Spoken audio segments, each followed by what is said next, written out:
This റൂമിൻ്റെ പുതിയൊരു എപ്പിസോഡിലേക്ക് എല്ലാവർക്കും സ്വാഗതം. നമുക്ക് ഇന്നത്തെ ഒരു BC day in my life കാണാം കേട്ടോ.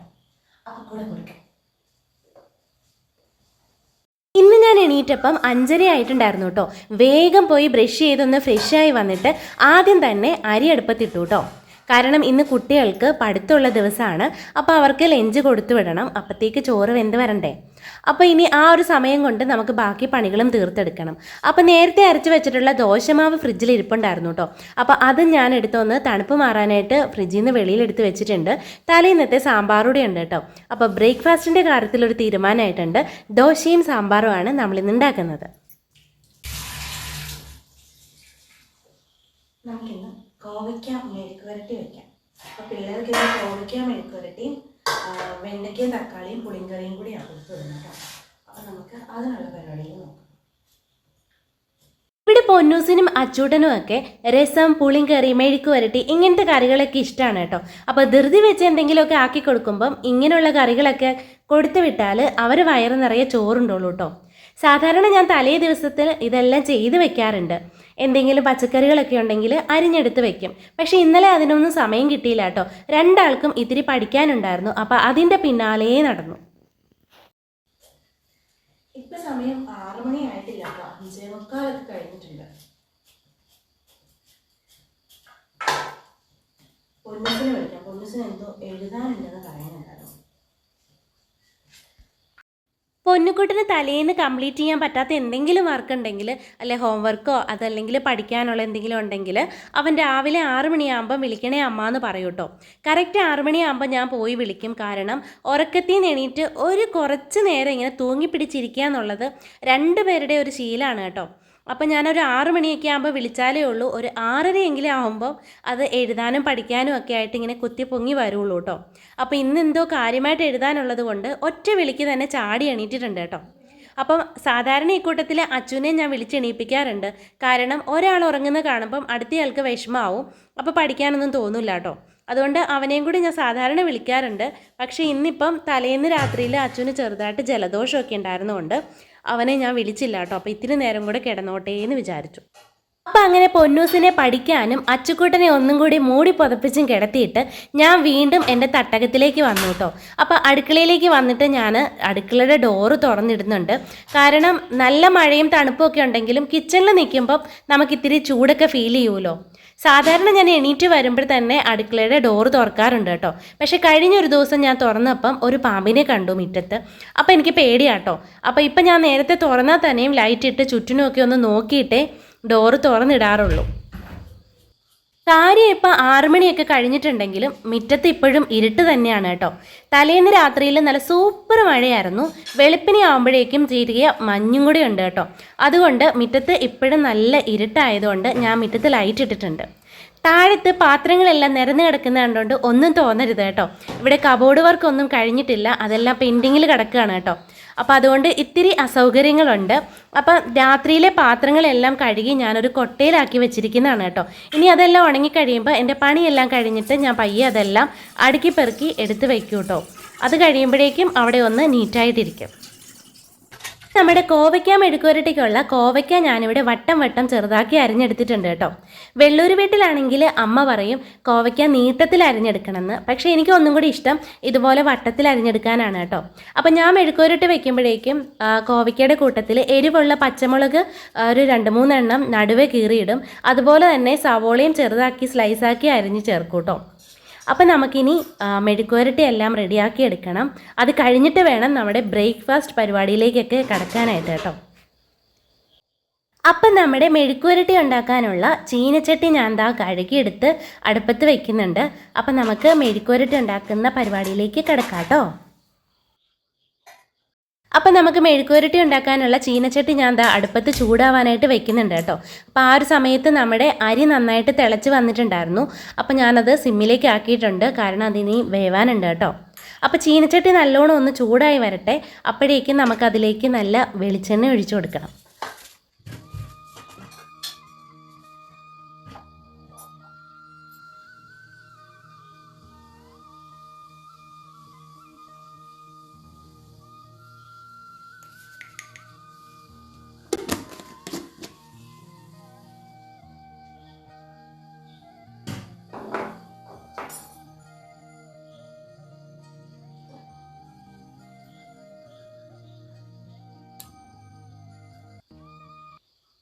അപ്പം നമ്മുടെ ചീനച്ചട്ടി നന്നായിട്ടൊന്ന് ചൂടായി വന്നപ്പോഴേക്കും ഞാൻ അതിലേക്ക് മെഴുക്കുവരട്ടിക്ക് ആവശ്യത്തിനുള്ള വെളിച്ചെണ്ണ ഒഴിച്ചു കൊടുത്തിട്ടുണ്ട് കേട്ടോ. അപ്പോൾ അതിന് മുന്നേ നമ്മൾ അരിഞ്ഞു വെച്ചിട്ടുള്ള നമ്മുടെ മെഴുക്കുവരട്ടിയിലേക്കുള്ള കോവയ്ക്കയിലേക്ക് ഞാൻ ആവശ്യത്തിനുള്ള ഉപ്പ് കൂടി ചേർത്ത് കൊടുത്തിട്ടുണ്ടായിരുന്നു. അപ്പോൾ ഇനി ചീനച്ചട്ടിയിലെ എണ്ണ നന്നായിട്ട് ചൂടായി വരുമ്പോഴേക്കും നമുക്ക് അരിഞ്ഞു വെച്ചിട്ടുള്ള കോവയ്ക്കയെല്ലാം ചേർത്ത് കൊടുക്കാം കേട്ടോ.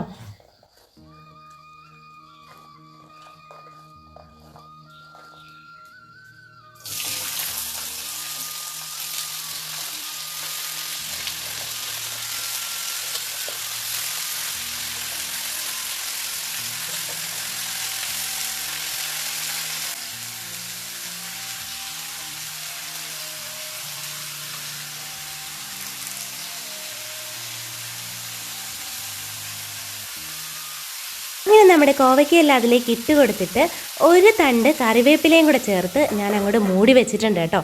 ഇനി അവൻ അവിടെ ഇരുന്ന് നന്നായിട്ടൊന്ന് വെന്ത് വരട്ടെ. അപ്പം നമ്മുടെ മെഴുക്കുവരട്ടി റെഡിയാവുന്ന സമയം കൊണ്ട് പുളിങ്കറിയിലേക്കുള്ള പരിപാടികളൊക്കെ നോക്കാം കേട്ടോ. അപ്പോൾ പുളിങ്കറിക്കായിട്ട് ഞാനിവിടെ വെണ്ടയ്ക്കയും തക്കാളിയും ഫ്രിഡ്ജിൽ നിന്ന് എടുത്ത് വെളിയിൽ വെച്ചിട്ടുണ്ടായിരുന്നു. വെണ്ടയ്ക്കയും തക്കാളിയും പച്ചമുളകും കൂടെയാണ് കേട്ടോ നമ്മുടെ പുളിങ്കറിക്ക് ഞാൻ എടുത്തേക്കുന്നത്. അപ്പോൾ വെണ്ടയ്ക്കയും തക്കാളിയും നന്നായിട്ട് ഞാനൊന്ന് വാഷ് ചെയ്തെടുക്കുന്നുണ്ട്. ഇനി നമുക്ക് വെണ്ടയ്ക്കയുടെ ആ തലയും വാലും ഒക്കെ ഒന്ന് കളഞ്ഞ് ചെറുതാക്കി അരിഞ്ഞെടുക്കാം കേട്ടോ.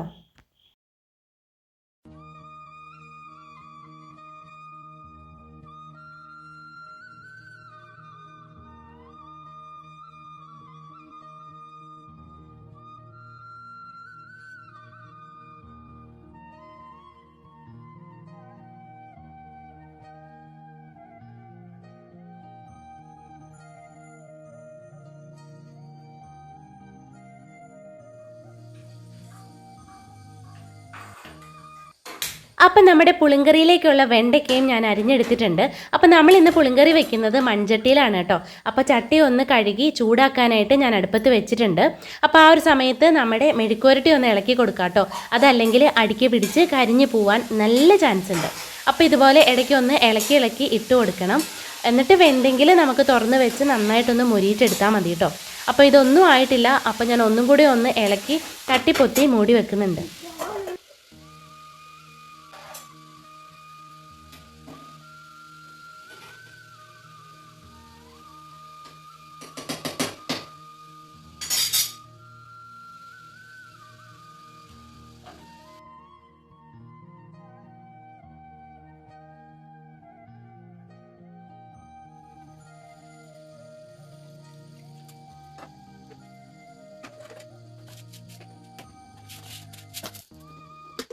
അപ്പോൾ നമ്മുടെ അരിയെല്ലാം നല്ല വെന്ത് വന്നിട്ടുണ്ടായിരുന്നു. അപ്പോൾ അത് ഞാൻ വാർത്തിട്ടിട്ട് നമ്മുടെ ചൂടായ ചട്ടിയിലേക്ക് നമ്മുടെ വെളിച്ചെണ്ണ ഒഴിച്ചു കൊടുത്തു. അപ്പോൾ ചട്ടി നന്നായിട്ട് ചൂടായി വന്നതുകൊണ്ട് തന്നെ വെളിച്ചെണ്ണ ഒഴിക്കുമ്പോഴേ വെളിച്ചെണ്ണയും ചൂടായി വരും കേട്ടോ. അപ്പോൾ അതിലേക്ക് അല്പം ഉലുവ, കടുക്, വറ്റൽമുളക്, കറിവേപ്പില ഒക്കെ ചേർത്ത് കൊടുക്കുന്നുണ്ട്. അതൊന്ന് മൂത്ത് വരുമ്പോഴേക്കും നമ്മൾ അരിഞ്ഞു വെച്ചിട്ടുള്ള വെണ്ടയ്ക്കയും കൂടി ചേർത്ത് കൊടുക്കാം കേട്ടോ.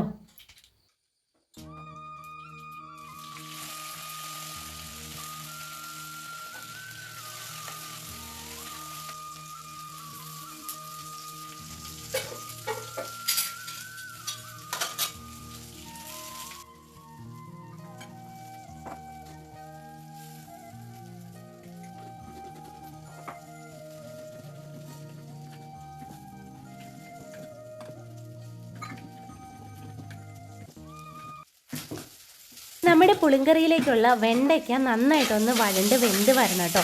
എന്നിട്ട് വേണം നമുക്കിതിലേക്ക് തക്കാളി ചേർത്ത് കൊടുക്കാൻ. അപ്പോൾ ഇത് ചട്ടിയിലെ എണ്ണ ചൂടായി വന്നപ്പോഴേക്കും ഞാൻ അതിലേക്ക് ചേർത്ത് കൊടുത്തു. അല്പം ഉപ്പും കൂടെ ചേർത്തിട്ടാട്ടോ നമ്മൾ വഴറ്റിയെടുക്കുന്നത്. അപ്പോൾ ആ ഒരു സമയം കൊണ്ട് നമ്മൾ നേരത്തെ അരച്ച് വെച്ചിട്ടുണ്ടായിരുന്ന ദോശമാവുണ്ട്. ദോശമാവ് ഞാൻ ഉപ്പ് ചേർക്കാതെയായിരുന്നു കേട്ടോ ഫ്രിഡ്ജിൽ സ്റ്റോർ ചെയ്ത് വെച്ചിരുന്നത്. അപ്പോൾ ആവശ്യത്തിനുള്ള മാവ് ഒരു പാത്രത്തിലേക്ക് ഊറ്റിയെടുത്തിട്ട് ബാക്കി ഞാൻ വീണ്ടും ഫ്രിഡ്ജിലേക്ക് തന്നെ കൊണ്ടുവച്ചിട്ടുണ്ട് കേട്ടോ. എന്നിട്ട് അതിലേക്ക് അല്പം വെള്ളവും ഉപ്പും കൂടെ ചേർത്ത് നന്നായിട്ടൊന്ന് മിക്സ് ചെയ്ത് വെച്ചിട്ടുണ്ട്. ഇനി നമുക്ക് ദോശ ഉണ്ടാക്കിയെടുക്കണം. അപ്പോൾ വെണ്ടയ്ക്ക് ഏകദേശം ഒന്ന് വഴണ്ട് വന്നപ്പോഴേക്കും ഞാൻ അതിലേക്ക് നമ്മുടെ തക്കാളി ചെറുതാക്കി അരിഞ്ഞെടുത്ത് കൊടുക്കുന്നുണ്ട് കേട്ടോ. അപ്പോൾ ഒരു തക്കാളിയാണ് ഞാൻ ചേർത്ത് കൊടുക്കുന്നത്. ഒരു 4-5 വെണ്ടയ്ക്ക എടുത്തിട്ടുണ്ടായിരുന്നു കേട്ടോ. അപ്പോൾ തക്കാളിയും പച്ചമുളകും കൂടെ ചേർത്ത് ഇനി ഇത് നന്നായിട്ടൊന്ന് വെന്ത് വരട്ടെ.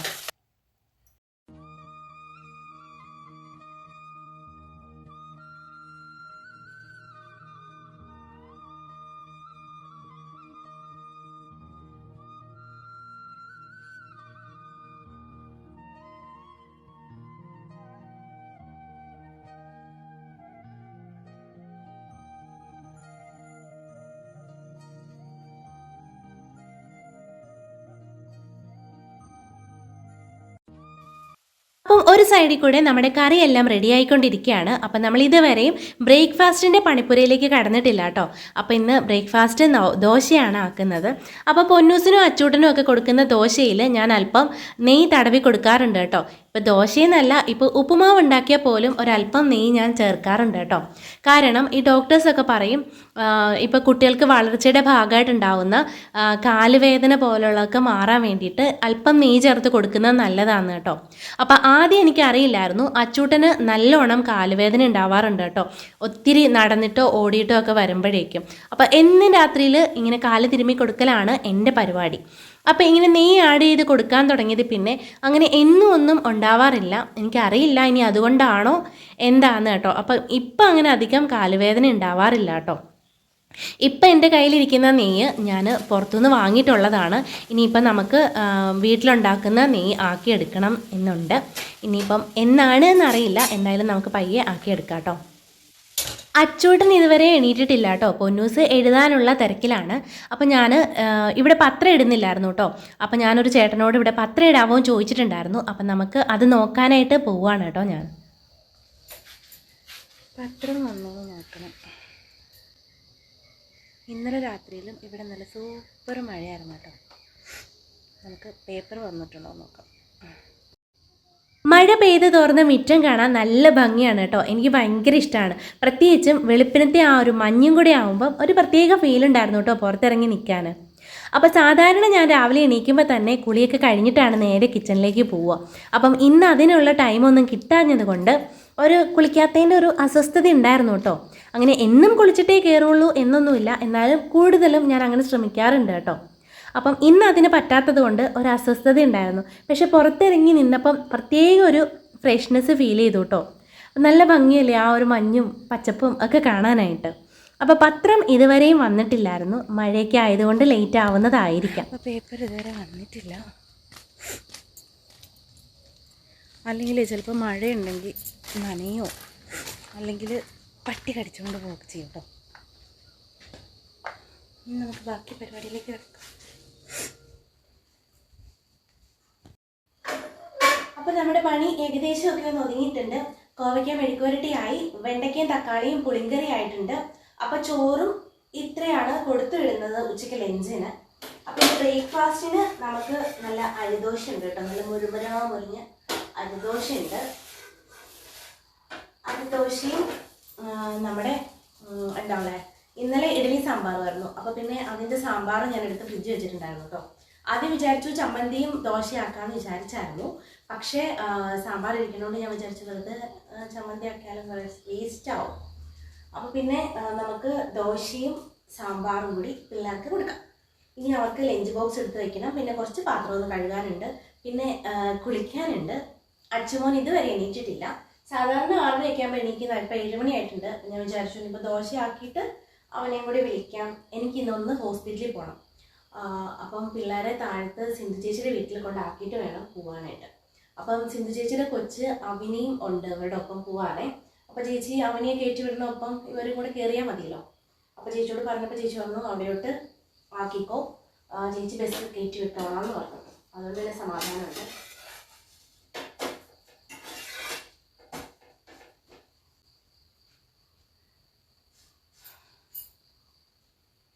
ഇന്നിപ്പം ഹോസ്പിറ്റലിൽ പോകണം എന്നുള്ളതുകൊണ്ട് ഞാൻ ഇന്നലെ രാത്രിയിലല്ല ഇന്നലെ വൈകുന്നേരം ചുറ്റിനും മിറ്റൊക്കെ അടിച്ചിട്ടു കേട്ടോ. പക്ഷെ രാത്രിയിൽ നല്ല സൂപ്പർ മഴയും കാറ്റുമായിരുന്നു. അതുകൊണ്ട് ഇത്തിരിയൊക്കെയല്ലേ വീണിട്ടുണ്ട്.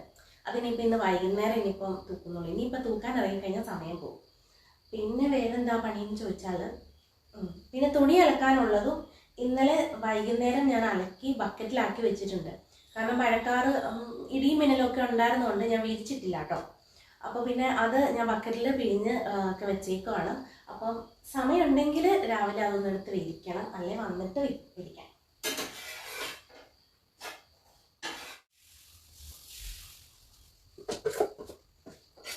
വർക്കിംഗ് ഡേയ്സിൽ നമ്മൾ അമ്മമാർ സത്യം പറഞ്ഞാൽ ഒരു അവ്വൈ ഷൺമുഖ തന്നെയാണ് കേട്ടോ. കാരണം ഒരേ സമയം എന്തെല്ലാം പണികളാണ് നമ്മളിലൂടെ കടന്നു പോകണമെന്ന് നമുക്ക് തന്നെ ഒരു നിശ്ചയമില്ല. ആ ഒരു സമയത്ത് 10 അല്ല 100 കൈ കിട്ടിയാലും നമുക്ക് ഒന്നിനും തികയില്ല എന്നുള്ളതാണ് ഏറ്റവും വലിയ സത്യം. അപ്പോൾ ഞാനിതിരുന്ന് ഇങ്ങനെ കാണുമ്പോൾ ഓർക്കായിരുന്നു ഒരേ സമയം ഇത്ര കാര്യങ്ങളാണ് കടന്നു പോകണേ. രാവിലെ എണീക്കുമ്പോൾ തൊട്ട് കുട്ടികൾ അല്ലെങ്കിൽ നമ്മുടെ കെട്ടിയവന്മാരെ പറഞ്ഞയക്കണിടം വരെ നമ്മൾ മുൾമുനയിൽ നിന്നിട്ടുള്ള പണികളാണ്. എന്നാൽ അത് കഴിഞ്ഞാലോ ഒന്നും ഉണ്ടാവില്ല, വെറുതെ ഇങ്ങനെ ഇരിക്കുക, തുണി അലക്കാനോ അങ്ങനെയുള്ള കാര്യങ്ങൾ. പിന്നെ ഭയങ്കര റിലാക്സേഷനാണ്. അപ്പം ഞാൻ വിചാരിക്കും ഇത്രയും നേരം ഇത് എന്താ സംഭവിച്ചതെന്ന്. ഇപ്പോൾ ഇതിങ്ങനെ ഇരുന്ന് കാണുമ്പോൾ നല്ല ഭംഗിയുണ്ട്. പെട്ടെന്നെല്ലാം നല്ല ഫോർവേഡ് ചെയ്ത് കാണുമ്പോഴേക്കും ചടപടേന്ന കാര്യങ്ങളെല്ലാം കടന്നു പോകുന്നത്. ഈ ഒരു സമയമായപ്പോഴും എൻ്റെ ഇളയ സന്താനം ഇതുവരെ പൊങ്ങി വന്നിട്ടില്ല കേട്ടോ. ഇനി അവനെ പയ്യെ കുത്തിപ്പൊക്കണം. അപ്പോൾ എനിക്ക് ഹോസ്പിറ്റലിൽ പോകേണ്ടത് കൊണ്ട് എല്ലാ പണികളും ഒതുക്കി വെക്കുകയാണെങ്കിൽ അതൊരു സമാധാനമാണല്ലോ എന്ന് ഓർത്തിട്ടാണ് അവനെ കുത്തിപ്പൊക്കാൻ ഇതുവരെ പോവാതിരുന്നത് കേട്ടോ. അപ്പം ഞാൻ വിചാരിച്ചു പാത്രങ്ങളെല്ലാം കഴുകി ഒതുക്കി എല്ലാം സെറ്റാക്കി കഴിഞ്ഞാൽ പിന്നെ ഒരു സമാധാനമാണല്ലോ.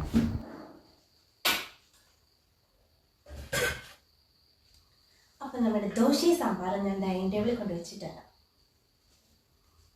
അപ്പം നമ്മുടെ ബ്രേക്ക്ഫാസ്റ്റ് എല്ലാം ഞാൻ ഡൈനിങ് ടേബിളിൽ കൊണ്ടുവച്ചു കേട്ടോ. ഇനി നമുക്ക് ഈ കൗണ്ടർ ടോപ്പും നമ്മുടെ സിങ്കും ഒക്കെ ഒന്ന് കഴുകിയിട്ട് കഴിഞ്ഞാൽ ബാക്കി പരിപാടികളെല്ലാം തന്നെ സെറ്റാവും. അപ്പോൾ രാവിലെ തന്നെ എല്ലാ പണി കഴിയുമ്പോഴും അപ്പം തന്നെ ഞാനെല്ലാം ക്ലീൻ ചെയ്ത് വയ്ക്കാൻ ശ്രദ്ധിക്കാറുണ്ട് കേട്ടോ. അപ്പം നേരെ അവിടുന്ന് നമ്മുടെ അച്ചൂട്ടനെ കുത്തിപ്പൊക്കാനായിട്ട് പോയിരിക്കുകയാണ്. അപ്പോൾ അവന് ഇന്ന് ഭയങ്കര എന്തോ ഒരു മടിയോ ക്ഷീണോ ഒക്കെ ആയിരുന്നു കേട്ടോ. അപ്പം ഞാൻ കുറേ വിളിച്ചിട്ട് ഒരു ഉമ്മയൊക്കെ കൊടുത്ത് സെറ്റാക്കിയാണ് എണീപ്പിച്ച് വിടുന്നത്. പിന്നെ ഞാൻ പറഞ്ഞു വീഡിയോ എടുക്കുന്നുണ്ട്, എല്ലാവർക്കും ഗുഡ് മോർണിംഗ് പറ എന്നൊക്കെ പറഞ്ഞിട്ടാണ് പയ്യെ പിന്നെ ആളങ്ങ് എണീറ്റ് വന്നത് കേട്ടോ. പൊന്നൂസിൻ്റെ എല്ലാ കാര്യങ്ങളും നല്ല പെർഫെക്റ്റ് ആയിട്ട് താനെ ചെയ്തോളും. അച്ചുവും പൊങ്ങി കിട്ടിക്കഴിഞ്ഞാൽ പിന്നെ രക്ഷപ്പെട്ടു കേട്ടോ. ബ്രഷ് ചെയ്യാനോ അതൊക്കെ അവനങ്ങ് കുറച്ച് നേരം ഒന്ന് എല്ലാത്തിനും ഒരു താമസമുണ്ട്, ഒന്ന് ആലോചിച്ചിങ്ങനെ ഇരിക്കും, ചെയ്യണോ വേണ്ടയോ എന്ന്. അത് കഴിഞ്ഞാൽ പിന്നെ എല്ലാം താനെ ചെയ്ത് സെറ്റായിട്ട് പോകുന്നുള്ളൂ കേട്ടോ. യൂണിഫോം വരെയും രണ്ടാളും താനെ ഇട്ടോളും. ഞാനൊന്ന് തേച്ച് എല്ലാം റെഡിയാക്കി എടുത്ത് വെക്കണം എന്ന് മാത്രമേ ഉള്ളൂ കേട്ടോ. ബാക്കി എല്ലാം അവർ തന്നെ ചെയ്തോളും. ഒന്ന് പൊങ്ങി കിട്ടേണ്ട താമസം മാത്രമേ ഉള്ളൂ. എണീറ്റ് വന്നപ്പോഴേ വീഡിയോ ഒക്കെ എടുക്കുന്ന കണ്ടതുകൊണ്ട് അച്ചൂട്ടൻ എല്ലാവരോടും വന്ന് ഗുഡ് മോർണിംഗ് ഒക്കെ പറഞ്ഞിട്ടുണ്ട് കേട്ടോ. അപ്പോൾ അവരെണീറ്റ് പിന്നാലെ തന്നെ ഞാൻ ആ ഷീറ്റെല്ലാം ഒന്ന് വിരിച്ച് പുതച്ച പുതപ്പും ഒക്കെ ഒന്ന് മടക്കി റെഡിയാക്കി വെക്കുന്നുണ്ട്. എന്നിട്ട് റൂമിലെ കട്ടനെല്ലാം മാറ്റി ജനലെല്ലാം ഒന്ന് തുറന്നിടും കേട്ടോ രാവിലെ തന്നെ. അപ്പം ഇന്നലെ കുട്ടികളുടെ യൂണിഫോം ഒന്നും തേച്ച് വെച്ചിട്ടുണ്ടായിരുന്നില്ല കേട്ടോ. കാരണം 2 ദിവസമായിട്ട് ഇവിടെ നല്ല മഴയായിരുന്നു. അപ്പം യൂണിഫോം ഞാൻ ഫാനിൻ്റെ കീഴിലിട്ടാട്ടോ ഉണക്കിയെടുത്തത്. അതുകൊണ്ട് തലേന്ന് തേച്ച് വെക്കാൻ പറ്റിയില്ല. അപ്പോൾ രാവിലെയായി അതൊന്ന് ഉണങ്ങി സെറ്റായി വന്നപ്പോഴേക്കും. അപ്പോൾ രണ്ടാളുടെ യൂണിഫോം എല്ലാം തേച്ച് ഇടാനുള്ള ഡ്രസ്സും സോക്സും എല്ലാം ഒന്ന് എടുത്ത് വെച്ച് കഴിഞ്ഞാൽ കുളി കഴിഞ്ഞ് വന്ന് 2 പേരും അതെല്ലാം തന്നെ എടുത്തിട്ടോളൂ കേട്ടോ. അപ്പം നമ്മൾ അതിനെപ്പറ്റി പിന്നെ നോക്കണ്ട, അതെല്ലാം രണ്ടാളും സെറ്റാക്കി ഇറങ്ങി വന്നോളൂ. അങ്ങനെ യൂണിഫോം എല്ലാം അയൺ ചെയ്ത് സെറ്റാക്കി അവർക്കിടാൻ പാകത്തിനെല്ലാം എടുത്തു വെച്ചിട്ട് നേരെ അവർക്കുള്ള ബ്രേക്ക്ഫാസ്റ്റ് കൂടെ വിളമ്പി കൊടുത്ത് വേഗം കിച്ചണിലേക്ക് പോന്നു കേട്ടോ. എന്നിട്ട് പെട്ടെന്ന് തന്നെ അവരുടെ ലഞ്ച് ബോക്സും കൂടി റെഡിയാക്കി എടുക്കുമായിരുന്നു. കാരണം 8:30 ആകുമ്പം ഹോസ്പിറ്റലിൽ പോകണമെന്നായിരുന്നു കേട്ടോ ഞാൻ വിചാരിച്ചിരുന്നത്. പക്ഷേ അച്ചൂട്ടൻ ഇങ്ങനെ ആടി തൂങ്ങിയിരുന്ന് എൻ്റെ നേരെ എല്ലാം കളഞ്ഞുമായിരുന്നു കേട്ടോ. പിന്നെ ചടപടാന്നുള്ള പണിയും തിരക്കും ഒക്കെ ആയിരുന്നു. അപ്പോൾ അവരുടെ വെള്ളവും എല്ലാം ഒന്ന് എടുത്തു വെച്ചിട്ട് പിന്നെ വേഗം ഞാൻ കുളിക്കാനായിട്ടൊക്കെ അങ്ങ് പോകുമായിരുന്നു കേട്ടോ.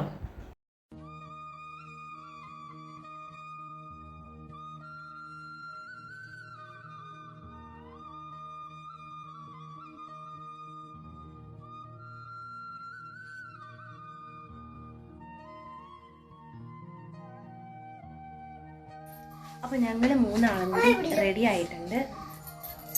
റൈത്തും പോകാൻ റെഡി ആയിട്ട് നിൽക്കാം. അപ്പോൾ ഇനി പോയിട്ട് വന്നിട്ട് ബാക്കി കാണാം. റെഡിയായി വന്നപ്പോഴേക്കും സ്കൂൾ ബസ് വരുന്ന സമയമൊക്കെ ആയിട്ടുണ്ടായിരുന്നു കേട്ടോ. പിന്നെ സ്കൂൾ ബസ് നോക്കി നിൽക്കുന്ന സ്ഥലത്തേക്ക് കൊണ്ടാക്കിയിട്ട് സിന്ധു ചേച്ചിനെ ഏൽപ്പിച്ച് അവിടുന്ന് നേരെ ഞാൻ ഹോസ്പിറ്റലിലേക്ക് പോരുമായിരുന്നു കേട്ടോ. അങ്ങനെ നമ്മുടെ പിള്ളേരെയൊക്കെ പറഞ്ഞു വെച്ചിട്ട് ഞാൻ ആശുപത്രി എത്തിയിട്ടുണ്ട്. ഇവിടെ വന്നപ്പോഴത്തേക്കും മാസ്ക് വേണമെന്ന് പറഞ്ഞു. അപ്പോൾ മാസ്ക് ഒക്കെ മേടിച്ചിട്ട് വന്നിരിക്കാം.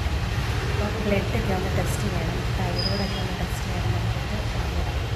അപ്പം നമുക്ക് ടെസ്റ്റ് ചെയ്തിട്ട് ബാക്കി നോക്കാം. ഇവിടെ ആരും വന്നിട്ടൊന്നുമില്ല. 9 മണിയാവും വരെ. കുറേ നാളായിട്ട് ബ്ലഡ് ടെസ്റ്റ് ഒന്നും ചെയ്യുന്നുണ്ടായിരുന്നില്ല കേട്ടോ. അപ്പം എല്ലാം ഒന്ന് ടെസ്റ്റ് ചെയ്തൊക്കെ ഇരിക്കാമല്ലോ എന്ന് ഓർത്തിട്ട് ഇറങ്ങിയതാണ് ഹോസ്പിറ്റലിലേക്ക്. അപ്പം ഞാൻ വന്നപ്പോഴേക്കും ആരും വന്നിട്ടൊന്നും ഉണ്ടായിരുന്നില്ല കേട്ടോ. അപ്പം ഇന്നത്തെ വീഡിയോ ഇവിടം കൊണ്ട് വൈൻഡപ്പ് ചെയ്യാണ് കേട്ടോ. അപ്പം അടുത്തൊരു നല്ല വീഡിയോ ആയിട്ട് വരുമ്പോഴേക്കും ടാറ്റാ ബൈ, സീ യു.